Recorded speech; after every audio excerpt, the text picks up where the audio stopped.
Nossa mensagem de hoje é: Deus reina, Ele é o meu juiz e meu Senhor.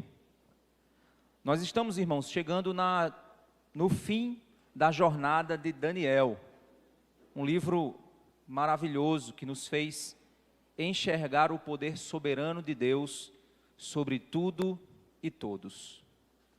Que nós possamos, irmãos, encerrar essa série e aprender a amar cada vez mais a sagrada palavra do Senhor.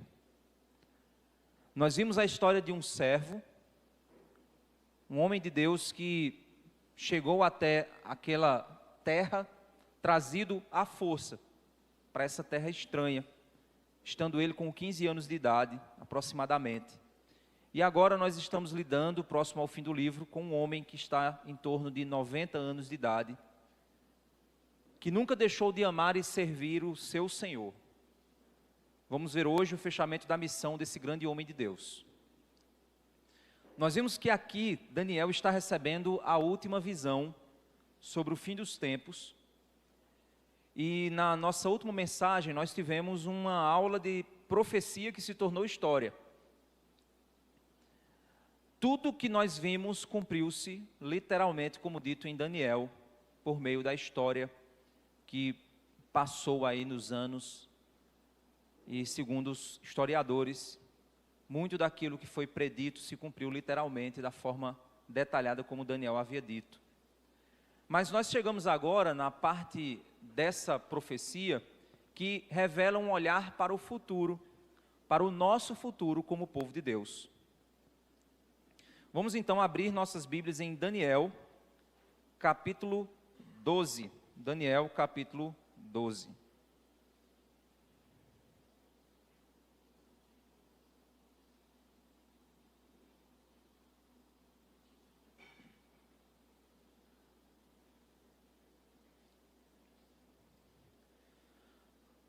Em Daniel, capítulo 12, verso 1, nos é dito o seguinte: nesse tempo se levantará Miguel, o grande príncipe, o defensor dos filhos do povo de Deus, e haverá tempo de angústia, como nunca houve, desde que existem nações até aquele tempo. Mas naquele tempo, o povo de Deus será salvo, todo aquele que for achado inscrito no livro. Quando ele se refere a nesse tempo, ele está dando continuidade ao contexto do que havia sido dito anteriormente no capítulo 11.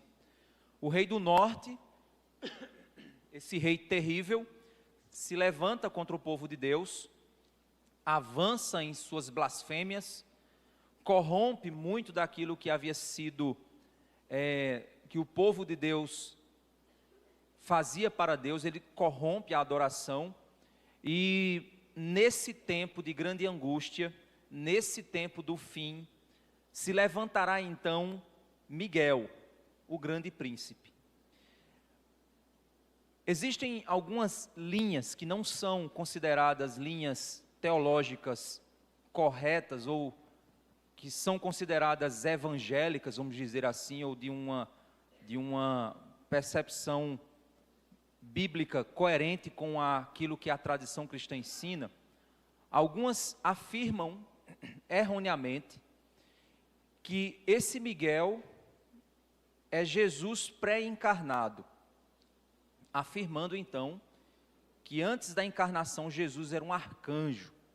E isso está completamente fora de cogitação. Não há nenhuma defesa bíblica que afirme isso. São linhas que nós consideramos como seitas, que fazem esse tipo de afirmação. Na realidade, eu quero trazer aqui alguns textos que vão mostrar para você que não tem nada a ver com Miguel sendo Jesus pré-encarnado. Não tem nada a ver com isso. Na realidade, isso é uma ideia retirada unicamente desse texto aqui, fazendo uma série de inferências que não fazem sentido para o todo da Escritura Sagrada, para o todo da Bíblia. Em Daniel capítulo 10, verso 13, se a gente voltar para lá, Daniel capítulo 10, verso 13, nós vamos ver que a referência a Miguel é feita mais uma vez naquilo que é a batalha espiritual que ocorre nos reinos celestiais. E isso, na mensagem anterior, que eu falei no capítulo 10, eu expliquei para vocês que existe uma batalha espiritual no ambiente celestial. Os anjos batalham contra demônios e essa batalha ela ocorre de fato.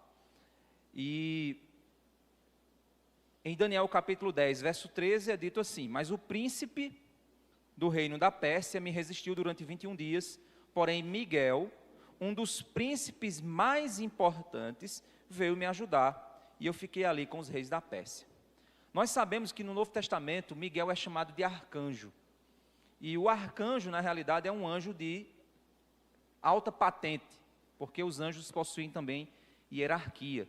Se você quiser estudar angeologia, que é a área da teologia que estuda os anjos, você vai ver um pouco sobre isso. Então você vai lá, pesquisa angeologia, você vai conhecer um pouquinho sobre isso. Mas os anjos possuem hierarquia, e o Miguel ele é considerado um arcanjo, é um dos anjos mais poderosos nos ambientes celestiais. Miguel ele é chamado aqui no capítulo 10, verso 13, de um dos príncipes principais, que vem a ajudar outro anjo nessa batalha. A frase um dos implica que ele é parte de um grupo.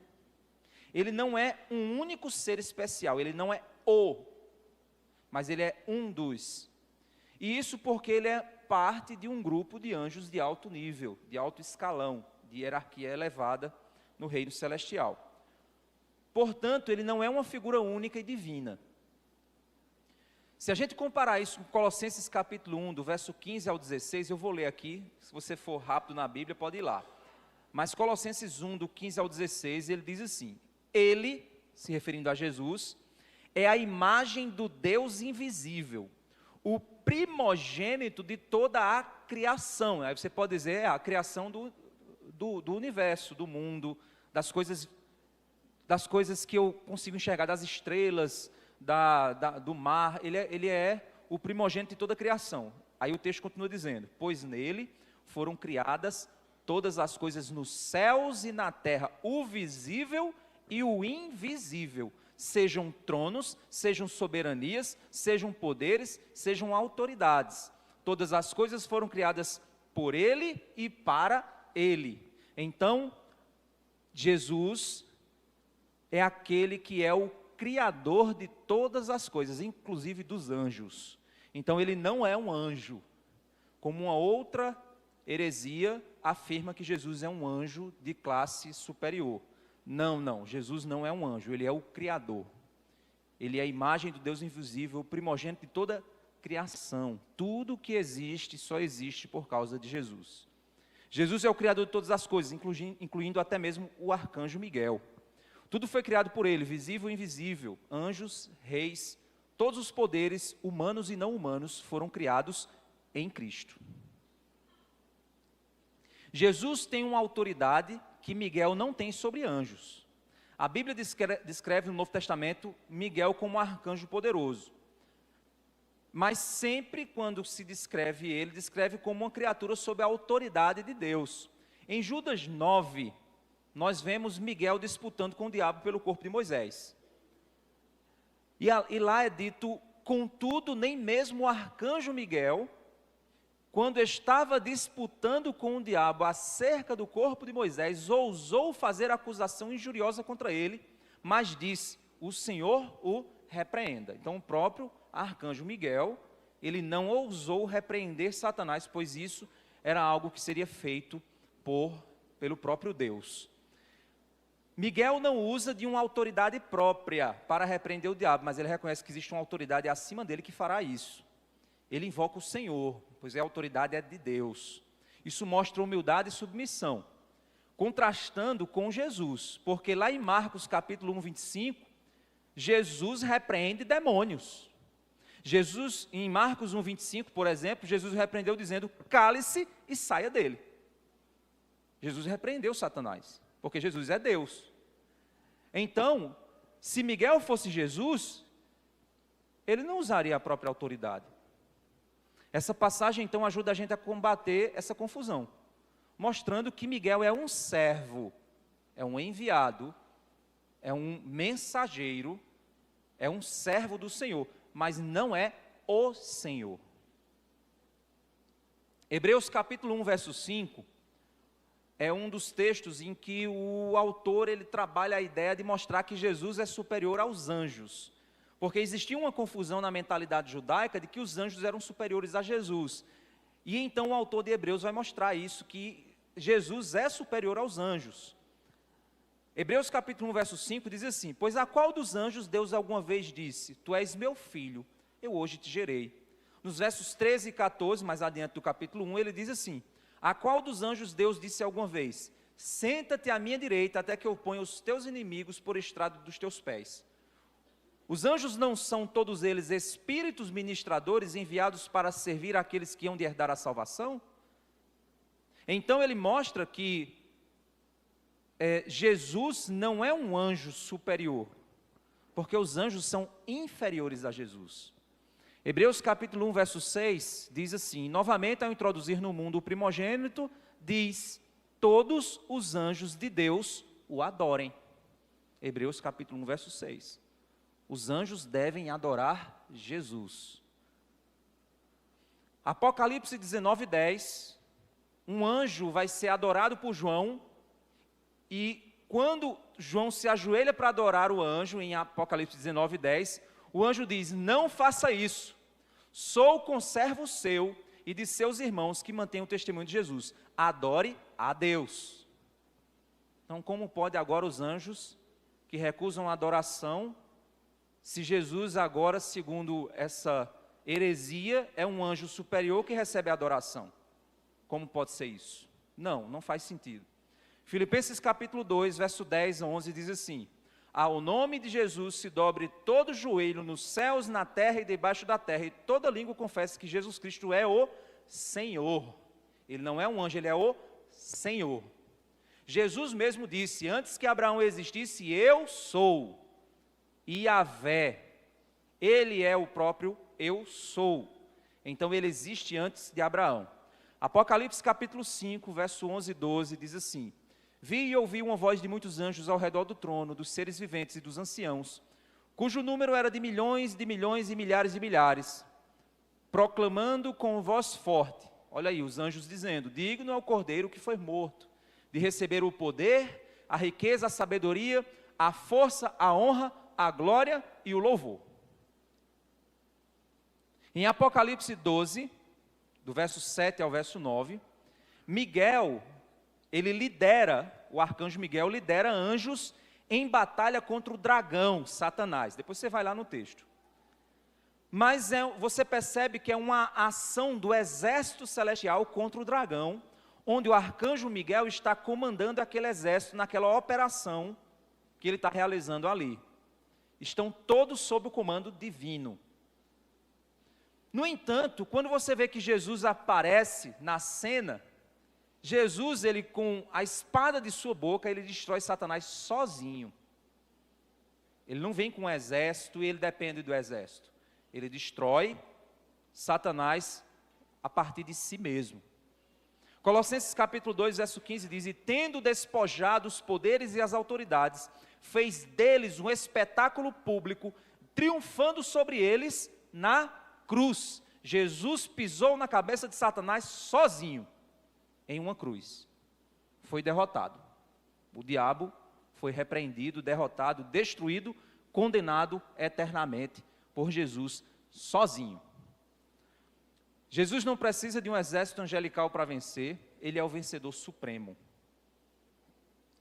Diante de tudo isso, irmãos, podemos então entender que não é coerente usar essa referência aqui, essa única referência, para dizer que Jesus é Miguel. Isso é uma loucura. Portanto, podemos concluir que na realidade o que esse texto se refere é que o arcanjo Miguel é um tipo de protetor, é um anjo protetor dos israelitas na batalha cósmica. É um anjo designado para isso. A gente viu no capítulo 10 que parecem que existem anjos que guerreiam e que controlam as questões sociopolíticas do mundo. Ele então é chamado de um dos príncipes principais de Israel na batalha espiritual angelical, que a gente viu lá no capítulo 10. Ele não é o Salvador, ele não é o Verbo encarnado, apenas um anjo que ministra nas guerras celestiais de Deus. No entanto, ele estará operando debaixo da autoridade de Jesus em uma guerra final sobre as hostes satânicas. É isso que a gente vê lá em Apocalipse. Mas o mais importante é entender que a batalha final é Jesus que destrói completamente e sozinho as forças de Satanás, segundo Apocalipse. Então, espero que você tenha entendido que esse Miguel aqui, na realidade, é o arcanjo Miguel que se levantará como defensor de Israel na batalha cósmica que vai acontecer no fim dos tempos. Mas isso não significa dizer que é Jesus, mas que ele estará participando dessa batalha como o arcanjo responsável pelo povo de Israel. Eu espero que você tenha entendido isso. É como se ele fosse apenas um comandante. Jesus é o general. Então, aqui está fazendo referência apenas a esse comandante que vai se levantar. Então, esse comandante que vai se levantar, durante esse período de batalha, vai desdobrar uma série de acontecimentos. Ele chama, então, Miguel, no versículo 1 de novo, capítulo 12 de Daniel,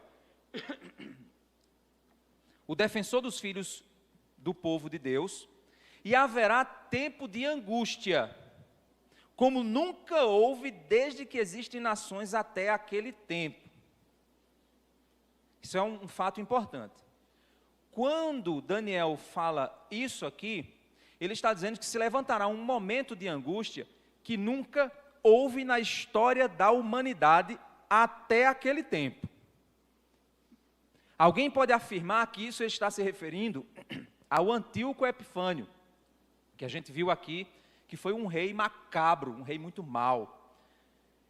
A gente pode então fazer referência a isso, dizendo, não, de fato, quando Antíoco se levantou, até então nunca havia havido angústia tão grande como no tempo que Antíoco se levantou. Faz sentido.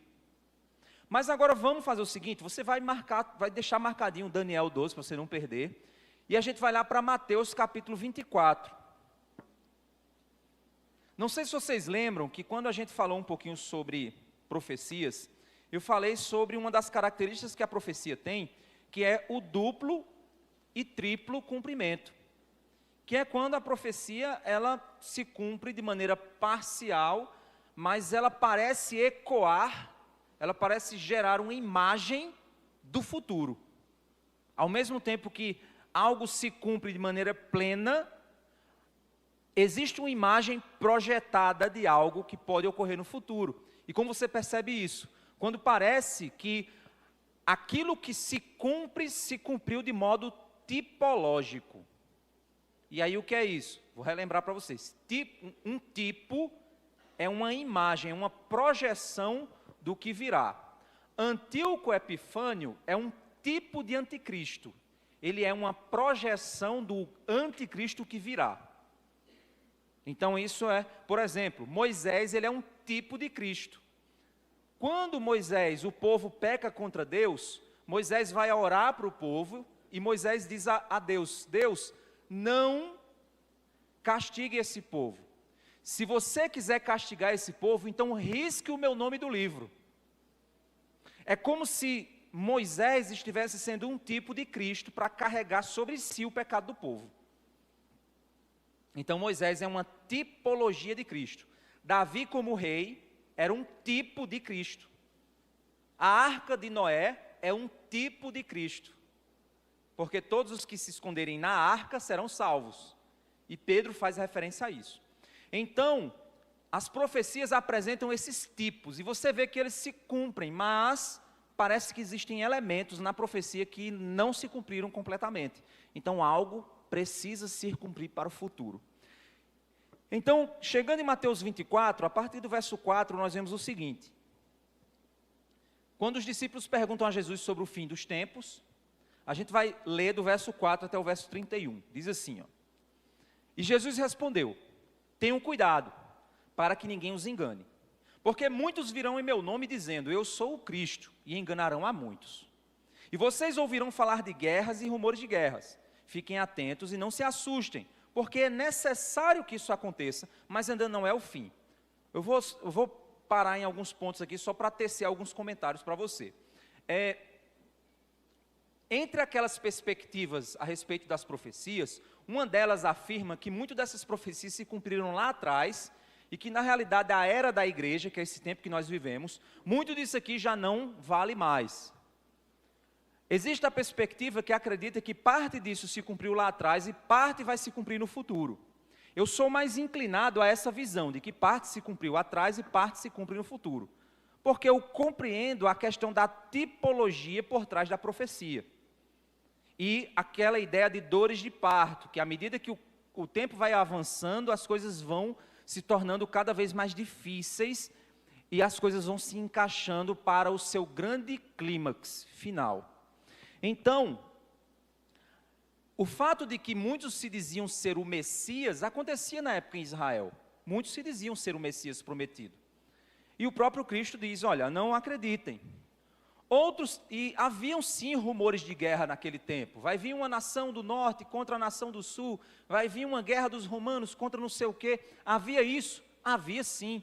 Então essas coisas, elas eram naturais para aquele período, também como é natural para hoje a gente ouvir isso.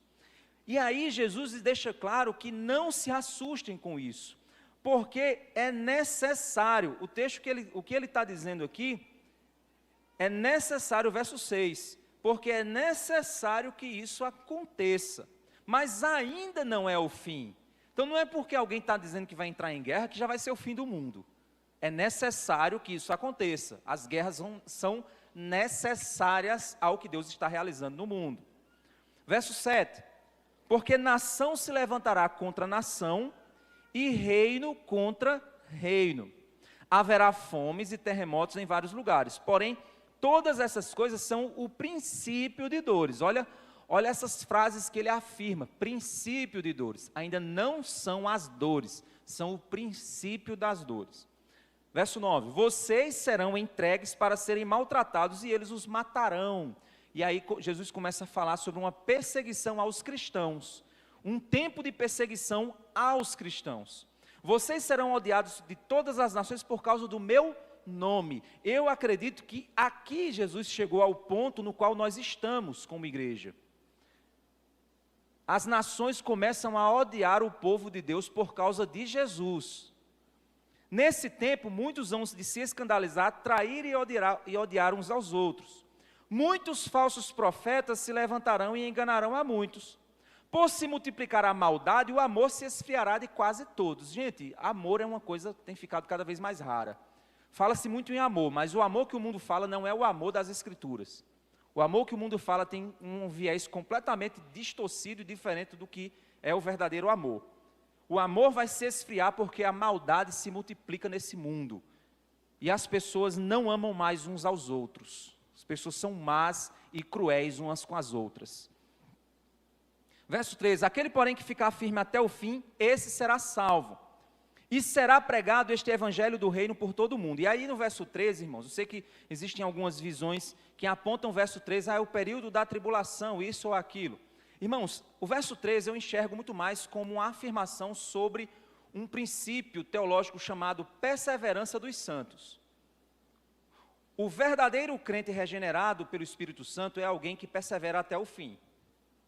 Pode vir o arroxo que for, o verdadeiro crente ele não desiste. Por quê? Não é porque ele é forte, é porque Deus fez uma obra de regeneração na vida dele, que ele não consegue largar Jesus, mesmo que ele queira, mas ele não consegue. Para quem está aqui e é crente de verdade, você está entendendo o que eu estou dizendo. Mas se você é um crente meia boca e fica lá e cá, pé na igreja e pé no mundo, fica amando as coisas do mundo e tratando Cristo e as coisas de Cristo em último plano na sua vida, ou só com uma lista de afazeres da tua semana, você não vai entender o que eu estou falando. Mas se você é cristão de verdade, você vai entender o que eu estou falando. Pode vir o que for, você quer Cristo. Não importa, eu quero Cristo. É o que eu quero. Então, no meio da perseguição, é que de fato só os crentes verdadeiramente regenerados permanecem. O resto escapa, o resto vai-se embora.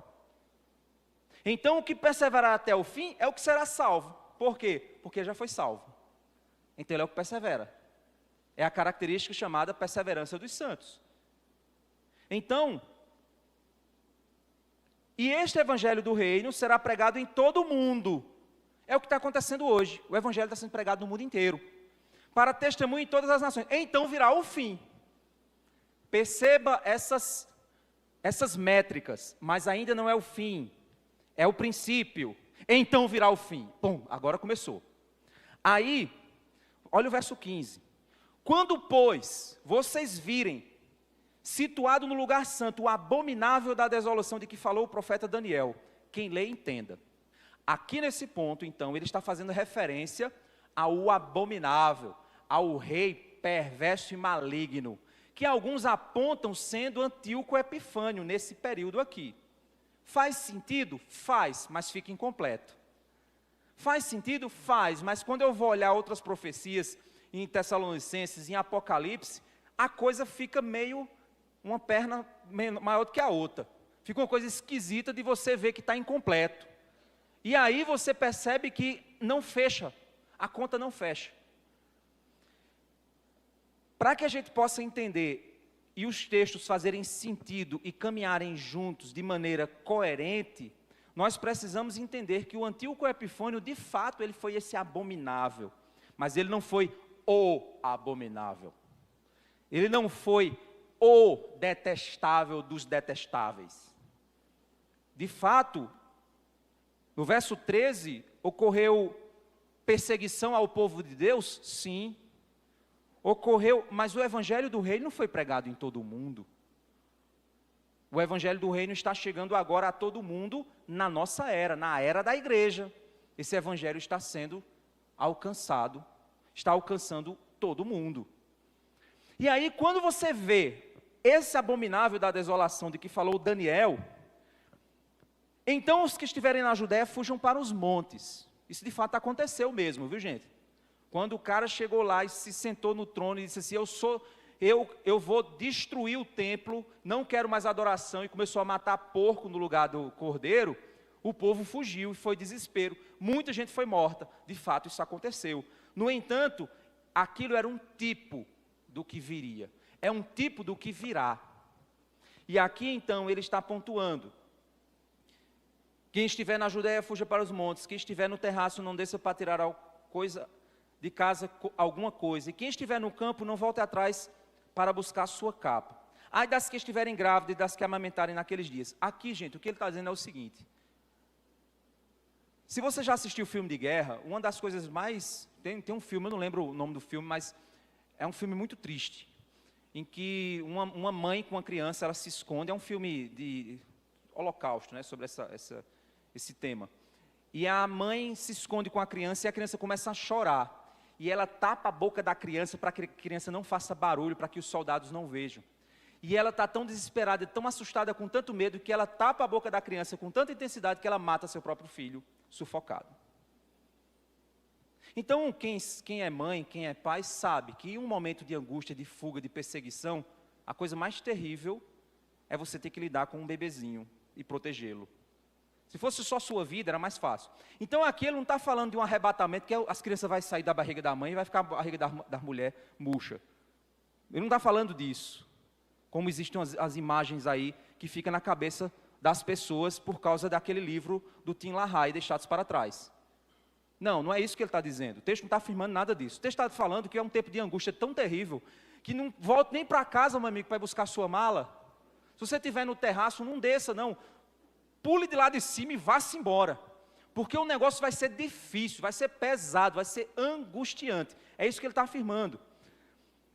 Orem para que a fuga de vocês não aconteça no inverno nem no sábado. Porque fugir no inverno é difícil, fugir no sábado também.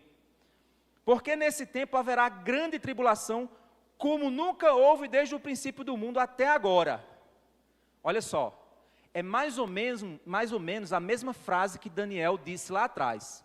Haverá um tempo de angústia como nunca houve até aquele momento. Só que tem um detalhe que Jesus aponta aqui. Eu quero que a gente preste atenção. Olha de novo para o verso 21. Haverá grande tribulação como nunca houve desde o princípio do mundo até agora, e nunca jamais haverá. Então, ele não está falando de uma tribulação que ocorreu lá com o Antíoco Epifânio. E depois de Antíoco Epifânio, nunca aconteceu mais coisa terrível. Gente, pelo amor de Deus, vai estudar a história, você vai ver que ocorreram coisas piores do que Antíoco Epifânio. Nesse mundo ocorreram coisas muito piores. Imagina você lançar uma bomba atômica sobre uma cidade e você trucidar milhares de pessoas em segundos. Não tem Antíoco Epifânio que bata um negócio desse. Imagina você fazer o que... Leia sobre o que Hitler fez com os judeus, com 6 milhões de judeus, leia os métodos que ele usava para matá-los, leia sobre isso. Meu amigo, é terrível. Então é óbvio que depois de Antíoco Epifânio já aconteceu sofrimento sim, angústia sim, situações piores. O que Jesus está se referindo aqui é que haverá um momento, haverá um tempo, em que ele se levantará uma angústia que nunca houve desde o início do mundo e nunca mais haverá outra igual. Ou seja, Jesus está falando de um clímax, de um ápice, de uma situação que vai acontecer que é incomparável. Espero que fique claro isso na sua cabeça. E aí ele vai dizer o seguinte, verso 22. Se não tivessem aqueles dias sido abreviados, ninguém seria salvo. Mas por causa dos escolhidos, tais dias são abreviados. Então, por misericórdia ao seu povo, Deus abrevia aquela situação, porque aquela situação não está solta no acaso. Deus tem controle sobre ela. Então, se alguém disser a vocês, olhem, aqui está o Cristo, ou ali está ele, não acreditem, porque surgirão falsos cristos e falsos profetas. Olha só que ele está repetindo o que ele disse lá em cima, só que lá em cima era um outro momento. Aqui é o momento do fim, onde se levantarão muitos falsos cristos, muitos falsos profetas. Farão, olha só, operando grandes sinais e prodígios, para enganar, se possível, até os próprios eleitos. Meu amigo, os crentes vão ficar, não, mas peraí, pastor, será que você não viu, pastor? Olha o que aquele cara fez, rapaz, aquele cara, só Deus pode fazer aquilo ali. Aí o pastor desconfiado, se for um estudante das escrituras, vai dizer, não, meu camarada, aquilo ali não é de Deus, não. Não, pastor, o mover de Deus, olha o avivamento. Não, meu caro, aquilo ali que ele está fazendo não pertence a Deus, não é de Deus. Hoje em dia a gente tem tanto crente analfabeto bíblico, que se o cara bater uma lata, é de Deus. Se ele bater uma lata e dizer que é de Jesus, é de Deus. Só é você ver esses movimentos como Marcha para Jesus, sei lá, esses movimentos que você vê aí, que ajunta multidões. Aí bota pessoas lá com cachês de 20, 30, 40, 50 mil, que não representam o mundo gospel, mas não representam o cristianismo, e ajunta multidões atrás do carro elétrico. E meio mundo de político subindo lá e falando meio mundo de coisa, e o povo tudo, é de Deus, o Brasil é de Jesus, o grande avivamento espiritual do Brasil. Aí o mesmo povo que está lá naquelas passeatas lá, chega em casa, o cara bate na esposa, chuta o cachorro, mata o passarinho. Esse cara nunca foi crente, mas ele está lá com a bandeira do Brasil nas costas dele e gritando pátria, Deus e família. Isso não tem nada a ver com Cristo, não tem nada a ver com avivamento, é um movimento qualquer que usa Jesus como ferramenta política. Não tem nada a ver com o evangelho do arrependimento, não tem nada a ver com a pregação do evangelho da salvação, não tem nada a ver com a exaltação de Cristo como único Senhor e Salvador, não tem nada a ver com isso, são meros movimentos. Então Jesus está dizendo aqui, quando se levantarem e disserem, olha Cristo ali, olha Jesus ali, para e desconfia disso. Para e desconfia disso. Crente de verdade tem que ser um bicho desconfiado. Você precisa ser desconfiado com tudo. Não ficar engolindo tudo. Você assistiu um Rios, assistiu uma pregação, desconfie do cara, até você ter a prova de que ele foi bíblico. Mas não fique engolindo tudo. Porque os falsos profetas vão operar grandes sinais e prodígios e vão enganar, se possível, ele engana até os eleitos. Verso 25, eis que tenho predito isto a vocês. Portanto, se disserem a vocês, eis que ele está no deserto, não vão lá. Ou se disserem, eis que ele está no interior da casa, não acreditem. Porque assim como o relâmpago sai do oriente e brilha até o ocidente, assim será a vinda do Filho do Homem. Onde estiver o cadáver, aí se ajuntarão os abutres. Agora olha o verso 29. Logo em seguida a tribulação daqueles dias. Olha aí, ele falou sobre o tempo de angústia, da tribulação. Agora ele diz, logo após aquela tribulação, o sol escurecerá, a lua não dará a sua claridade, as estrelas cairão do firmamento e os poderes do céu serão abalados. Então aparecerá no céu o sinal do Filho do Homem. Todos os povos da terra se lamentarão e verão o Filho do Homem vindo sobre as nuvens do céu, com poder e grande glória. E ele enviará os seus anjos com grande som de trombeta, os quais reunirão os seus escolhidos dos 4 ventos, de uma a outra extremidade dos céus. Olha que interessante. É isso que está descrito em Mateus 24. Vamos voltar lá para Daniel.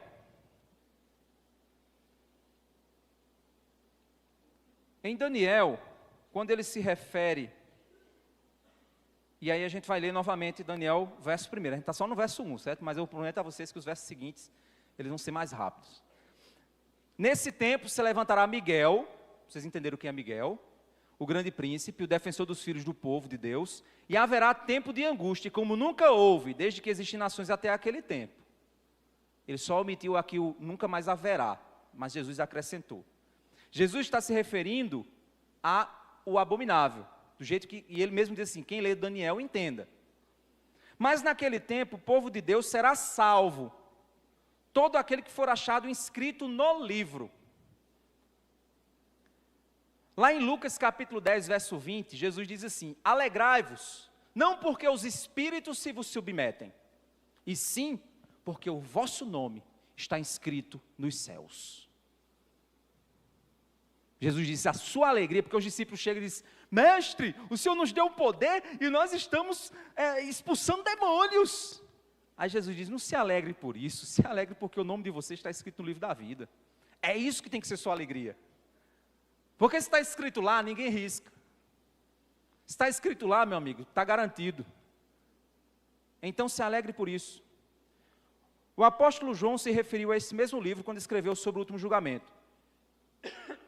Lá em Apocalipse capítulo 20, verso 15, ele diz assim, e se alguém não foi achado inscrito no livro da vida, esse foi lançado para dentro do lago de fogo. Inferno. Ai, não existe inferno. A Bíblia não fala de inferno. Mentira, fala assim. A Bíblia fala de inferno. E se o seu nome não estiver escrito no livro da vida, você vai para o inferno. Então alegre-se se o seu nome estiver escrito no livro da vida. Como é que eu sei, pastor? Se você foi regenerado. Se Cristo é o que há de mais precioso para a sua vida. Se você abre mão da sua própria vida para honrar Jesus. Se esse é o teu desejo, então você é um crente. Mas se você diz, não é bem assim, eu acho que o pastor está exagerando, você não é crente. São várias as parábolas que mostram que aquele que encontrou o reino dos céus achou um grande tesouro, vendeu tudo que tinha para ficar com aquele tesouro. Aquele que achou o reino dos céus é como quem encontrou uma grande pérola. Ele vende todas as pérolas e compra aquela. Aquele que achou o reino de Deus achou um grande tesouro e fica tão cheio de júbilo, vai avisar todo mundo. Vários e vários textos mostram que aquele que achou o reino dos céus entendem que é a coisa mais preciosa que existe no universo.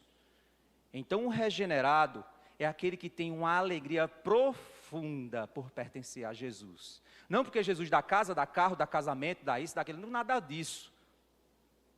Mas aquele que tem verdadeira alegria em Cristo sabe que Ele é o tesouro mais precioso que nós temos em nossa vida. Nós podemos perder tudo, absolutamente tudo. Não podemos perder Jesus. Senhor, tire tudo de mim, mas não tire o meu nome do livro da vida. Essa é a mensagem. E Apocalipse diz que aquele que não foi escrito no livro da vida será lançado no inferno. Então, em Daniel 12:1, ele está afirmando claramente o quê? Aquele tempo de angústia vai ser difícil, nunca houve tempo igual, mas o povo de Deus será salvo. Todo o que tiver escrito no livro será salvo. Não tenha medo, Daniel. O verso 2, então, e o verso 3, nós vemos o seguinte: muitos dos que dormem no pó da terra ressuscitarão, uns para a vida eterna, outros para a vergonha e horror eterno. Os que forem sábios resplandecerão como o fulgor do firmamento, e os que conduzirem muitos à justiça brilharão como as estrelas, sempre e eternamente. Ele está falando sobre a ressurreição. Nesse tempo haverá ressurreição. Todos serão ressuscitados. Uns para a eternidade com Cristo, outros para a condenação e horror eterno. Irmãos, eu vou preparar uma mensagem sobre o inferno. Não sei se a próxima Antes da próxima série, eu vou trazer uma mensagem sobre o que é o inferno. Eu vou adiantar para você o que é o inferno. O inferno é a total e absoluta ausência de qualquer reflexo mínimo que seja da bondade de Deus.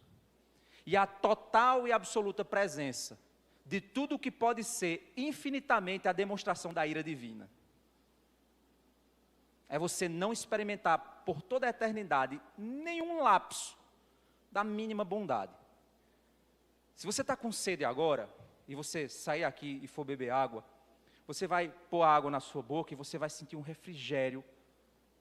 Isso é uma pequena, minúscula amostra da bondade de Deus te dando água. Agora, exclua toda e qualquer e absoluta presença da bondade divina em um lugar. E deixe nesse lugar total e absolutamente a presença da ira divina contra o mal. Isso é o inferno. Não é um lugar que Deus vai deixar lá com fogo, pegando, o fogo. Não, não. É a eternidade debaixo da ira divina. Foi isso que Jesus bebeu e experimentou na sua morte da cruz. Pega o peso dessa ira divina que seria lançada eternamente sobre você. Pega o valor equivalente dessa ira. Soma, 1, 2, 3, 4, soma, sai somando. Agora pega esse valor da ira divina eterna que estaria lançada sobre você por toda a eternidade. Multiplica pelo número de seres humanos inscritos no livro da vida. Agora pega todo esse valor e esse peso e lança sobre uma pessoa chamada Jesus Cristo. Foi isso que ele recebeu. Para que você nunca mais possa experimentar um único milímetro da ira divina sobre você. Foi isso que você recebeu. Se você é crente, se não, prepare-se. O céu, o máximo do céu que você já chegou, se você não é crente, o máximo do céu que você já experimentou nessa terra, foi aqui e agora. É o máximo do céu que você experimenta, se você não é crente. Então, se você não é crente, se Jesus não é valioso, se Jesus não é precioso, se o teu pecado ainda te encanta, se o teu pecado ainda é gostosinho e tu fica brincando com ele, cuidado, porque isso pode ser um indício de que o teu nome não está escrito no livro da vida. Não estou dizendo que você não vai pecar, não estou dizendo que você não vai errar, não estou dizendo que você não vai tropeçar, mas o pecado na vida de um regenerado é um acidente, é o que a gente chama de trupicão. Você vai andando assim, eita, meu Deus, eu pequei. Não é um ato deliberado. Eu estou a fim de pecar, eu vou planejar, vou arquitetar, vou fazer, vou encontrar uma forma de esconder o pecado do meu marido, vou encontrar uma forma de esconder da minha esposa, vou encontrar uma maneira de esconder do pastor. Isso não é atitude de crente. Pecado na vida do crente é acidente, não é um ato deliberado de planejamento e execução. Isso é coisa de incrédulo, isso é coisa de fariseu, isso é coisa de hipócrita, isso é coisa de gente que se diz crente, que está dentro de igreja, está no hall de membros, mas o nome não está escrito no livro da vida. Então, acorda antes que seja tarde, porque isso aqui é uma palavra de esperança para quem tem o nome escrito no livro da vida, mas isso aqui é uma palavra de advertência para quem não tem. Porque ele diz que muitos ressuscitarão, uns para a salvação, uns ressuscitarão para a vida eterna e outros para a vergonha e horror eterno. Não morra sem Cristo.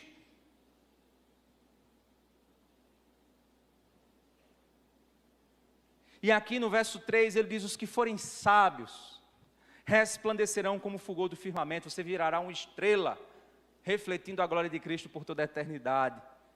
E os que conduziram muitos à justiça, meu irmão, se você evangelizou alguém, se você pregou para um amigo seu, se você pôde falar de Cristo para alguém, se de alguma forma você contribuiu, mesmo que não diretamente, mas indiretamente, na salvação de uma pessoa, você é esse que conduziu alguém para a justiça.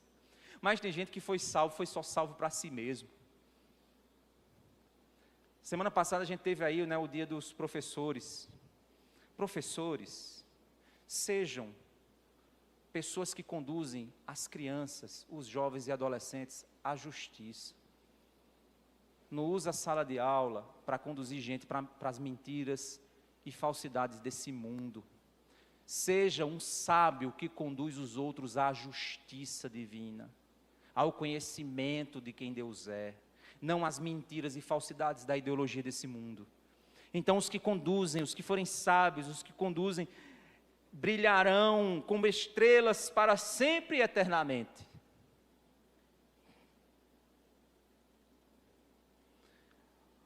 Vamos deixar marcado também nossa Bíblia novamente. Vamos lá para 1 Tessalonicenses, lá no Novo Testamento. Filipenses, Colossenses, Tessalonicenses. 1 Tessalonicenses, capítulo 4, verso 13. 1 Tessalonicenses, capítulo 4, verso 13. Irmãos, não queremos que vocês ignorem a verdade a respeito dos que dormem, para que não fiquem tristes como os demais que não têm esperança. Pois se cremos que Jesus morreu e ressuscitou, assim também Deus, mediante Jesus, trará na companhia dele os que dormem. Aqui ele está falando dormir, gente, eu não tenho tempo para trabalhar essa doutrina aqui com vocês. Ele não está falando que quem morre fica dormindo. Ele está falando, isso aqui é eu esqueci o nome da palavra, eufemismo, lembrei. Oh, glória a Deus. É um eufemismo para a morte. Então, quando alguém está morto, no lugar de dizer morto, ele está dormindo. Um dia ele voltará com Cristo. Isso é um eufemismo. Paulo está usando um eufemismo. Ele não está dizendo que você vai dormir, porque não existe nenhum texto bíblico que afirme isso. Existe esse aqui que faz uso de um eufemismo. Então, não fique triste por causa dos que dormiram. Então, sim, meu irmão, aquele nosso irmão, aquele familiar seu que morreu como crente, ele está dormindo. Na sua perspectiva, ele dormiu e um dia ele voltará com o Senhor. Então, nessa perspectiva, não chore por causa daqueles que estão dormindo. Verso 15, e pela palavra do Senhor, ainda lhes declaramos o seguinte: nós, os vivos, os que ficarmos até a vinda do Senhor, de modo nenhum precederemos os que dormem. Porque o Senhor mesmo, dada a sua palavra de ordem, ouvida a voz do arcanjo e ressoada a trombeta de Deus, descerá dos céus e os mortos em Cristo ressuscitarão primeiro. Olha só, Jesus vai dizer para o arcanjo: vai lá, Miguel, toca. E aí ele vai tocar. Certo? Dada a voz do arcanjo, ao ressoar da trombeta. Verso 17. Depois nós, os vivos, os que ficarmos, seremos arrebatados juntamente com eles, entre nuvens, para o encontro com o Senhor nos ares, e assim estaremos para sempre com o Senhor. Portanto, consolem uns aos outros com essas palavras. Irmãos, no que se refere aos tempos e às épocas, não há necessidade que eu lhes escreva, porque vocês sabem perfeitamente que o dia do Senhor vem como um ladrão à noite. Quando andarem dizendo paz e segurança, eis que lhes sobrevirá repentina destruição, como vêm as dores de parto à mulher que está para dar à luz, e de modo nenhum escaparão. Olha só, gente. É importante você entender a imagem que ele está descrevendo. Ele não está dizendo que é de repente assim, pum, eita, lá vem. Não, existem sinais que vão se intensificando. Por quê? Ele está usando a figura do ladrão que vem à noite. É claro que o ladrão não avisa quando vem. Isso é um ponto. O ladrão não avisa quando vem. Mas o ladrão só pega quem está desprevenido. Só pega quem não vigia. Quem vigia, o ladrão aparece e diz: ei, bicho, desça daí. Porque ele não sabia quando o ladrão viria, mas ele estava vigiando. Isso é uma figura. A outra figura é a figura das dores de parto para a mulher que está para dar à luz. Gente, ele não está dizendo que está uma mulher andando na rua e faz, aí o menino vai cair. Não, essa mulher já vem grávida. Certo? Ela já está grávida. Ela já sabe mais ou menos em que momento a criança vai nascer. Ela tem uma noção, porque os sinais, a barriga está baixando. É mesmo, está mais baixa, né? Quantas semanas? Tantas semanas, mas pode vir antes. Como pode vir depois? Sara, a gente teve que tirar ela porque ela não queria sair. Pode vir depois, pode vir antes. Mas existe mais ou menos um período. Aquele período que está sendo aguardado. Mas existem sinais. E aí, repentinamente, eita, a bolsa estourou. Vamos correr. É assim que acontece. Certo? Essa é a imagem. Ele usa duas imagens aqui. Então ele não está falando da gente aqui conversando e aí fica a chapa de um, fica o menino, aí o menino de outro, o meu menino foi tirado de mim, que eu não era crente. Aí o avião, bum, cai, eita, o piloto era crente e o outro era descrente. Não, gente, isso aí é Tim LaHaye, isso aí é ficção científica. Isso não tem nada no texto que está afirmando isso. Cuidado com essas visões que produzem apenas um imaginário que não tem base bíblica, certo? Cuidado com isso. O que ele está apontando aqui é o seguinte: quando o mundo disser a paz e segurança, aí a gente, enquanto o mundo está dizendo a paz virá, a gente está dizendo não vai vir. Aí o mundo vai olhar para a gente e vai dizer, isso são tudo negativista, fascista, tudo do mal. Eles não querem a paz no mundo. E a gente dizendo, a paz não vai haver paz sem Cristo. Conversa de Cristo, rapaz. Esse Jesus que disse que ia voltar, já faz 2000 anos e ele nem vê ainda. E vocês ainda ficam esperando ele. Conversam, vão viver a vida de vocês. Vão se divertir. Não vai haver paz. A gente viu agora essa assinatura. Vocês viram como é fácil um homem se unir um bocado de país para assinar um tratado de paz? Gente, a coisa mais veloz que eu já vi na vida. Estava lá todo mundo, aí de repente o cara dizia, eu quero assinar um tratado. Aí, na outra semana estava todo mundo lá reunido, todo mundo falando bem um dos outros. Tal. Fizemos o maior tratado de paz do Oriente Médio em décadas. Vocês estão vendo como é fácil? Como é fácil? Não é necessário muito movimento. É de repente. E aí, quando o mundo disser, finalmente, conseguimos paz e segurança, a gente diz, pois se preparem, que Deus, essa paz não vem de Deus. Haverá guerra. E essa guerra vai ser feita por Deus. Então, quando eles disserem a paz e segurança, sobrevirá repentina destruição. Para eles é repentino, porque parecia que a coisa estava tudo bem. Para nós não, porque nós estávamos grávidos e a gente já estava esperando. A gente já sabia que a qualquer momento Jesus iria voltar. E a gente já via os sinais. Então, para nós, não é assim. E olha, essa imagem que ele está falando sobre nós e o mundo, é exatamente o que ele vai dizer aqui, olha só. Mas vocês, irmãos, não estão em trevas, para que esse dia os apanhe de surpresa como ladrão. Gente, a gente sabe que o negócio não é assim. Se você está achando que Trump é do bem, que Xi Jinping é do mal, que a Venezuela vai assim, e que não sei quem lá vai não sei para onde, e você fica pensando essas coisas, meu irmão, vai acordar para Jesus. Isso tudo é nada mais que movimento. Teve uma briga aí do Spartan Fight Night, né, que foi o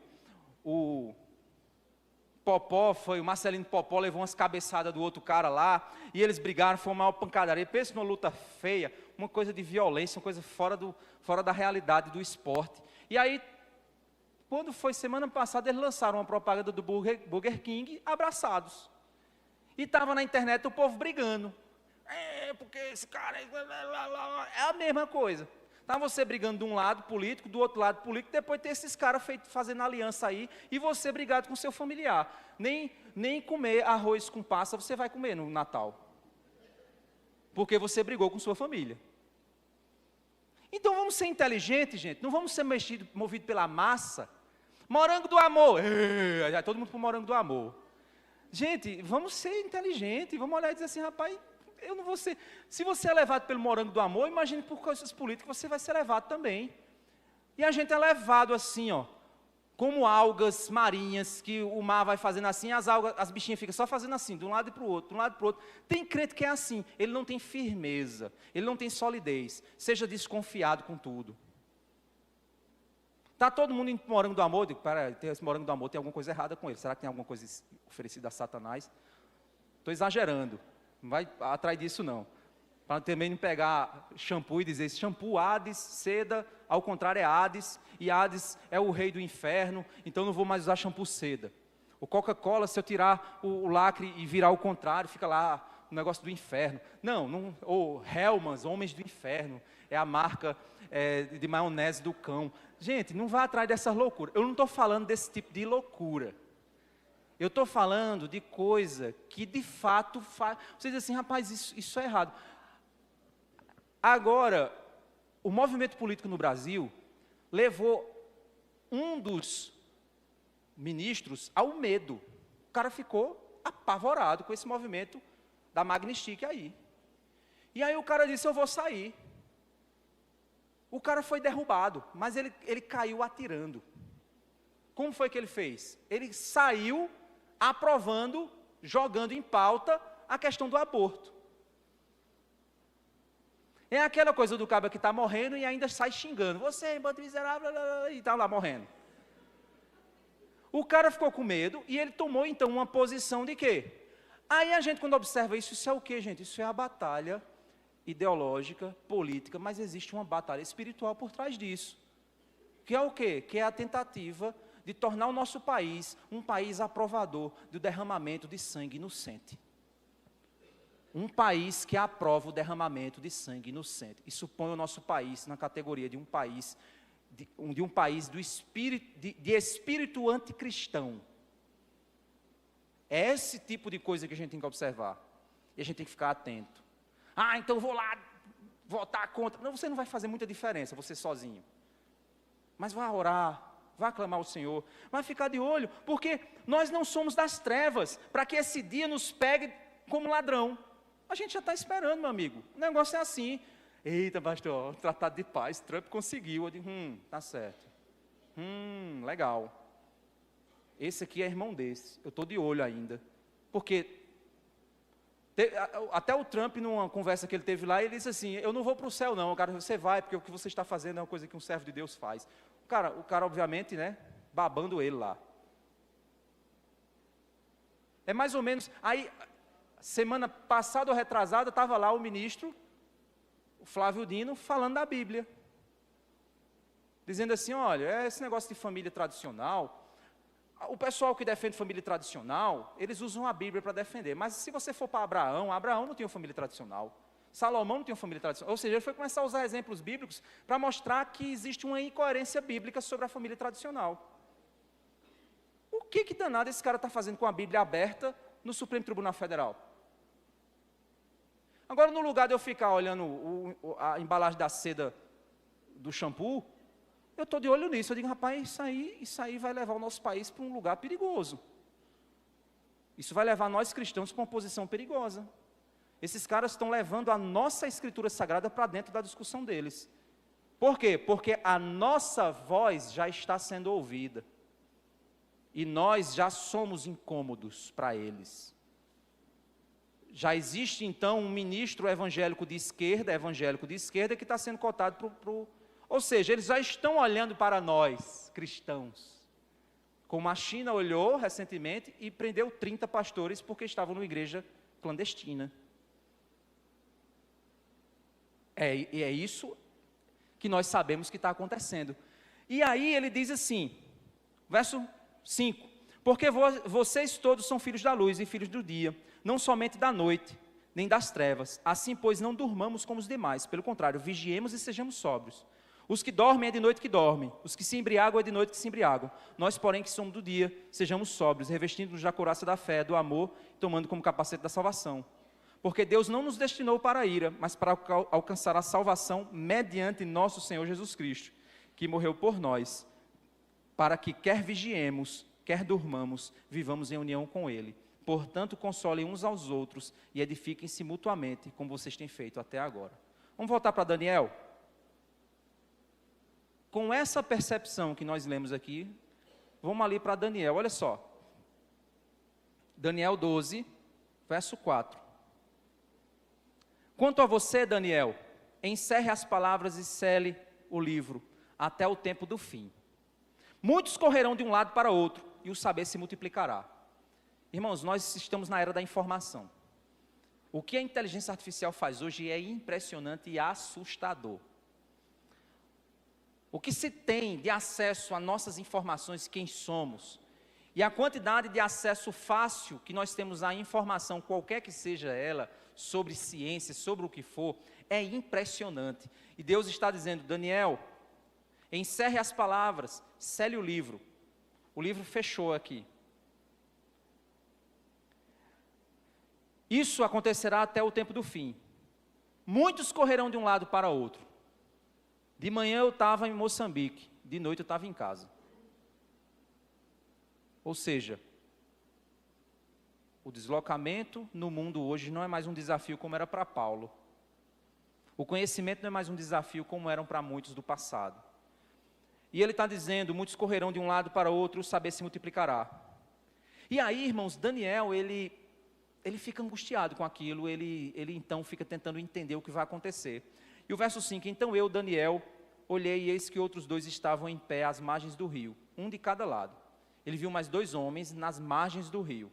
Um deles perguntou ao homem vestido de linho. O homem vestido de linho era o que estava falando com Daniel anteriormente, que possivelmente seria Jesus Cristo, a pré-encarnação de Cristo. O homem vestido de linho estava sobre as águas do rio. Ele estava pisando sobre as águas. Alguns apontam que provavelmente o milagre de andar sobre as águas era para criar no imaginário judaico o fato de que Jesus era esse homem aqui.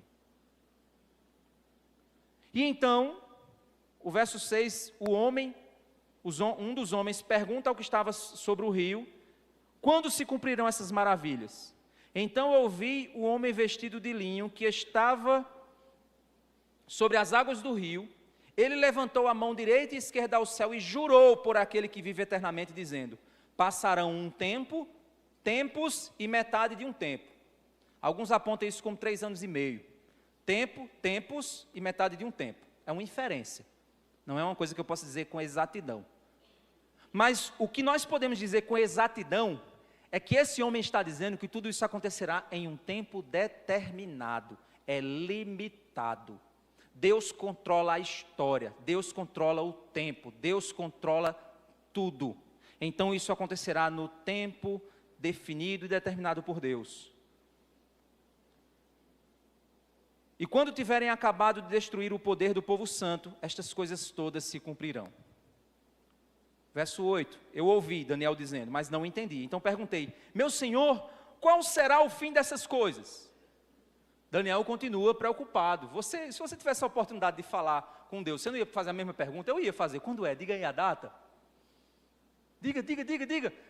Aí a resposta, ele respondeu, siga o seu caminho, Daniel. A mesma resposta que os discípulos, quando em Atos capítulo 1, eles dizem assim, Senhor, diga-nos se o reino de Deus vai chegar aí agora. Aí eles, olha, não compete vocês saber disso.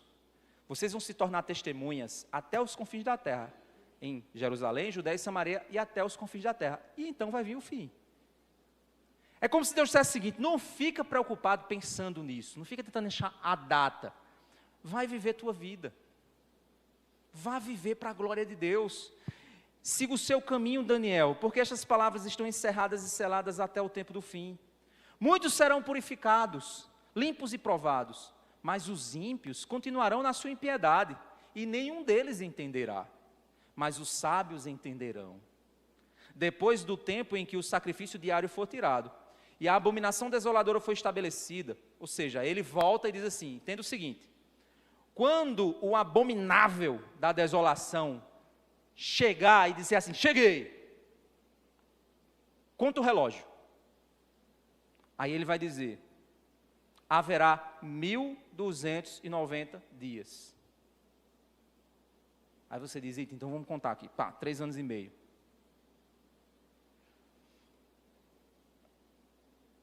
Verso 12, bem-aventurado o que espera e chega até 1335 dias, ou seja, 45 dias a mais dos 3 anos e meio. Então ele está dizendo o seguinte, quando acontecer, conta o tempo em dias, porque o controle de Deus é absoluto, pode contar o tempo em dias, acontecerá coisas, mas feliz é aquele que suportar, além desse tempo, mais 45 dias.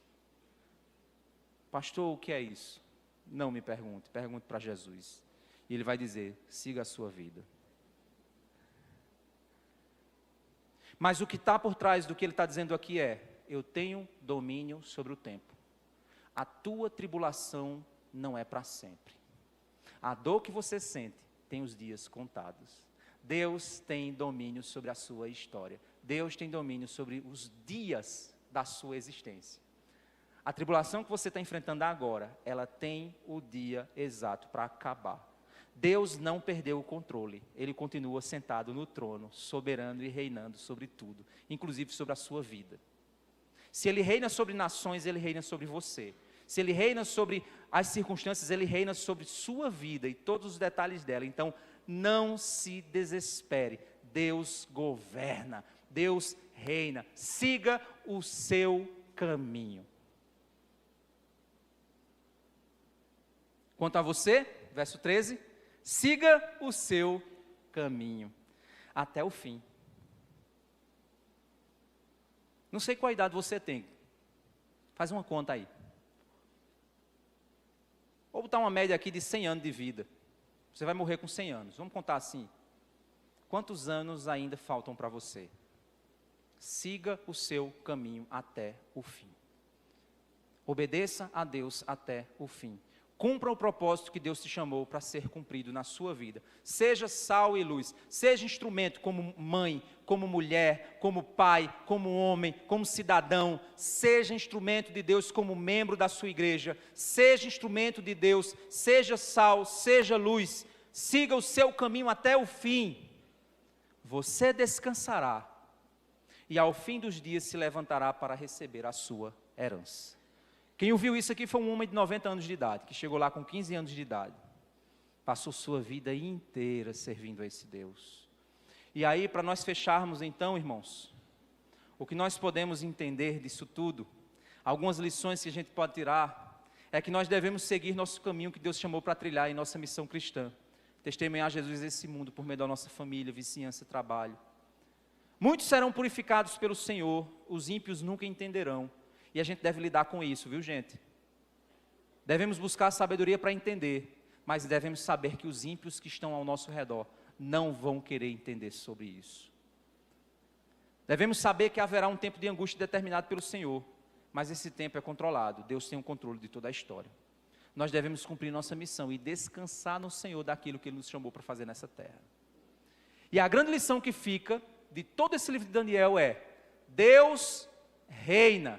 E Ele é o meu juiz e o meu Senhor.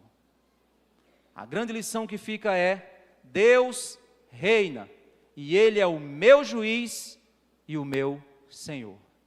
A implicação disso é de que eu posso confiar no seu governo, esperar no seu juízo e ouvir a ordem de sua palavra, para obedecer, guiar e me livrar, segundo o seu querer e para a sua glória. Foi isso que Daniel aprendeu dos 15 aos 90 anos de sua vida, e ele descansou no Senhor do seu caminho, e um dia ele receberá a coroa da justiça, e você também vai receber. Persevere, confie no Senhor, obedeça a sua palavra, que Deus está governando sobre tudo.